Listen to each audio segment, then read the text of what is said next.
Die Laagveld het behoorlike bokkoers met die nasionale span wat die streek van dese week vir die eerste keer besoek.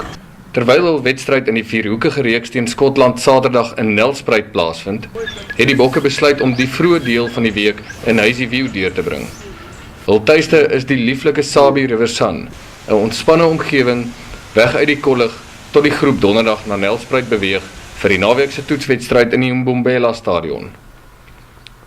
Die span het sy voorbereiding maandagmiddag by Laerskool Noembi op Hazyview begin. En alhoewel dit sonder die beseerde skramskakel Janu Vermaak moes gebeur, was die res van die span reg vir aksie. Ook die haker Bismarck Du Plessis, wat nog nie vanjaar enige topvlak rugby gespeel het nie, was op die oefenveld te sien. Sedertdien het die bokbestuurspan egter vasgestel dat nog 'n skramskakel, François Hougaard, ook met 'n kniebesering sukkel. Hy is na Pretoria teruggestuur, waar 'n skandering sy lot sal bepaal. Volgens die Springbokke se agterspeler afrigter, Ricardo Loubser, sal die bestuurspan later op 'n plan besluit om Hougaard te vervang as die besering wel sou ernstig wees. Loubser is nietemin in sy skik met die vertoning van die bokagterspelers in die span se sege oor Italië in Durban. Maar ons is baie opgewonde oor ons staat teen Italië laasweek. Ek dink dit is 'n goeie begin vir ons, maar kan net voortbou op dit.